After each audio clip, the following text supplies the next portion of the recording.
भक्तों जय श्री कृष्ण बोलो। श्री बांके बिहारी लाल की जय।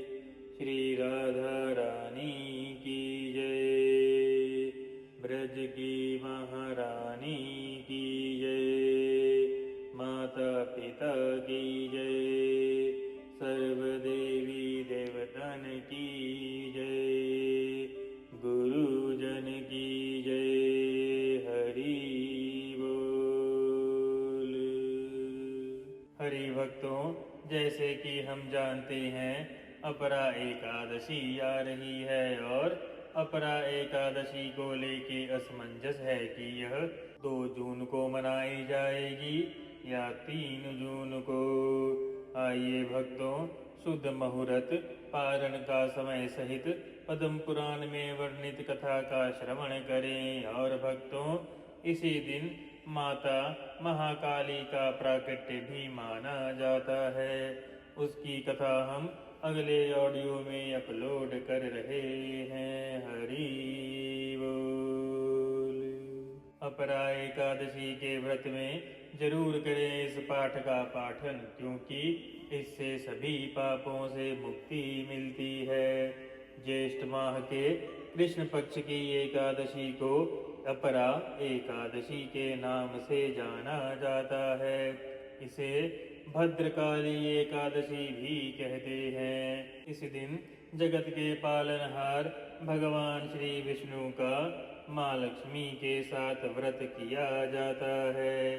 हिंदू पांचांग के अनुसार एकादशी तिथि का आरंभ 2 जून को प्रातः 5:04 पर होगा और वहीं इस तिथि का समापन 3 जून को मध्य रात्रि 2:21 पर होगा।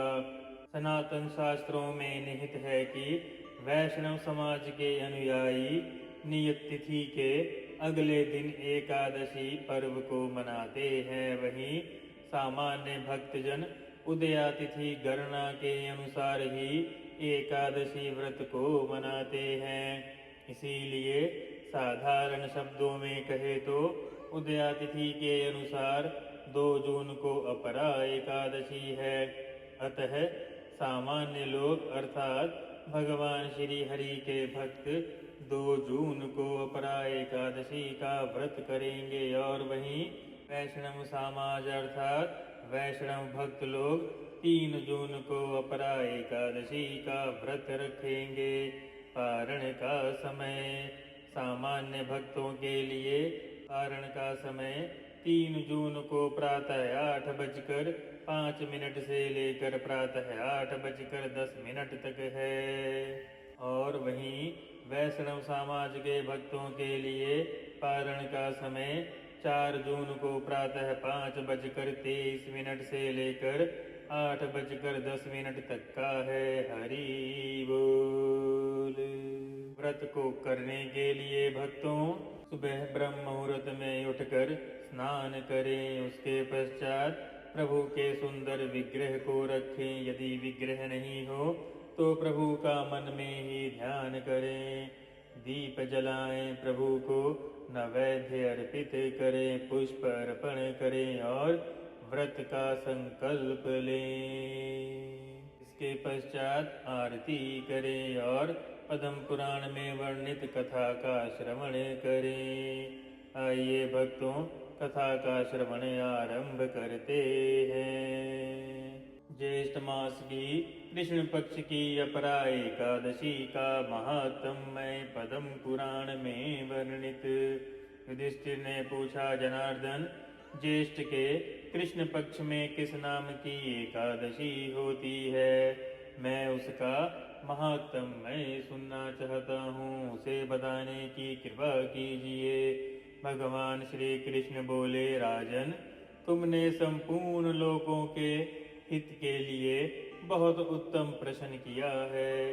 राजेंद्र, इस एकादशी का नाम अपरा एकादशी है। यह बहुत ही अधिक पुण्य देने वाली है और बड़े बड़े पातकों का अर्थात पापों का नाश करने वाली है। ब्रह्म हत्या से दबा हुआ, गोत्र की हत्या करने वाला, गर्भ में स्थित बालक को मारने वाला, पर निंदक अर्थात दूसरों की निंदा करने वाला, तथा पर स्त्री लंपट पुरुष भी अपरा एकादशी के सेवन से निश्चित ही पाप रहित हो जाता है। यह स्वयं पद्म पुराण में लिखा है। जो झूठी गवाही देता है, नाप तोल में धोखा देता है, बिना जाने ही नक्षत्रों की गणना करता है और कूटनीति से आयुर्वेद का ज्ञाता बनकर बैठ जाता है और झूठे ही वेद का ढोंग करता है। ये सब नरक में निवास करने वाले प्राणी हैं, परंतु अपरा एकादशी के व्रत के सेवन से ये भी पाप रहित हो जाते हैं।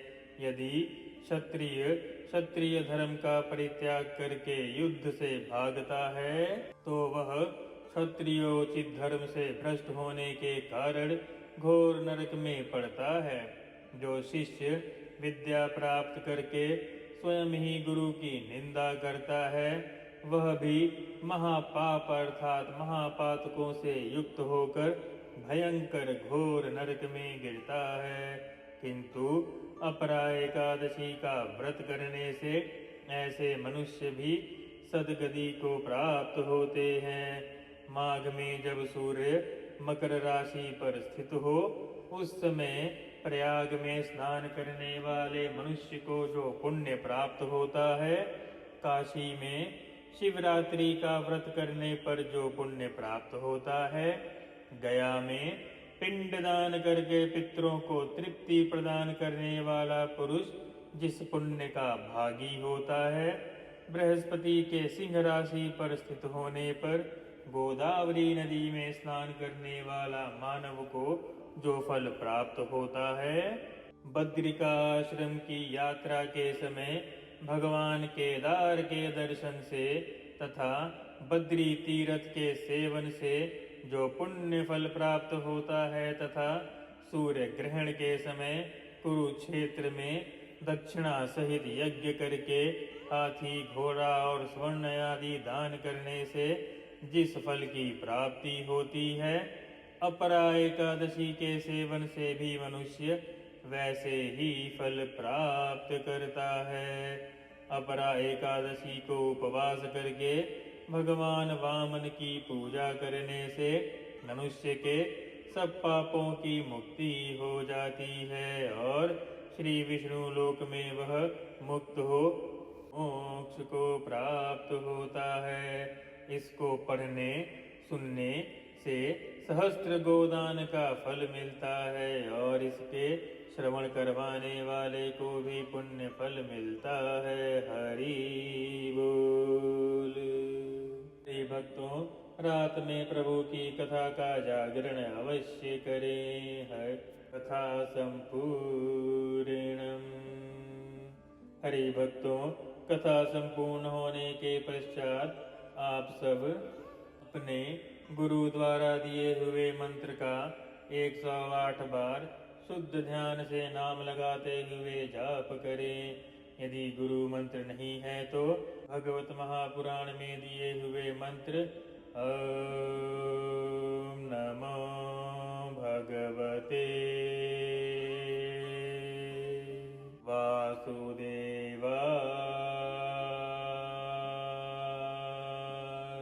का भी श्रवण कर सकते हैं, या नाम महामंत्र हरे कृष्ण कृष्ण कृष्ण हरे हरे, हरे राम राम राम हरे हरे का भी श्रवण कर सकते हैं। प्रिय भक्तों, शास्त्र में व्रत के 4 प्रकार से बताए गए हैं। पहला निराजल अर्थात जल भी ना पीना। दूसरा जल व्रत अर्थात केवल जल का ही ग्रहण करना। तीसरा है फलाहार अर्थात अन्न का त्याग करके फल खाना। और चौथा है एक नक्त अर्थात पूरे दिन भर में केवल एक बार ही फलाहार करना। जो बुजुर्ग हैं वे केवल अन्न का त्याग करें, जो बीमार हैं वे भी केवल अन्न का त्याग करें, जो रोगी हैं, जो व्रत ना कर सके, वह केवल यथासंभव अन्न का परित्याग करें और अपनी दवाइयाँ समय पर लें। हरि बोल। व्रत करने की चेष्टा आपकी अपनी अपनी शक्ति पर निर्भर करता है। आप निराजल से लेके एक नक्त व्रत कोई भी व्रत कर सकते हैं, उसी के अनुसार आपको उसका फल भी मिलता है। और जो व्रत ना कर सके, वे केवल अनाज का ही त्याग करें तो भी उन्हें पुण्य अवश्य मिलता है। राधे राधे। जय श्री कृष्ण बोलो।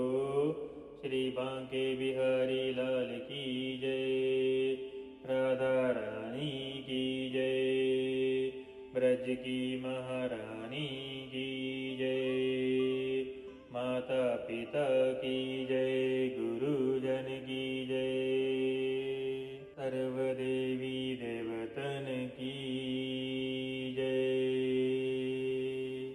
सब्सक्राइब करके हमारे सनातन धर्म के शुद्ध ज्ञान प्रसार के लिए अपना सहयोग अवश्य दें, ताकि हम वेद और पुराणों में लिखी हुई शुद्धतम कथा सभी सनातनी भक्तों तक पहुंचा सकें। अगली ऑडियो में भक्तों छोटा सा ही परंतु माँ काली के उत्पत्ति की भी कथा हम सुना रहे हैं, क्योंकि अपरा एकादशी को भद्रकाली एकादशी भी कहा जाता है। हरि बोल।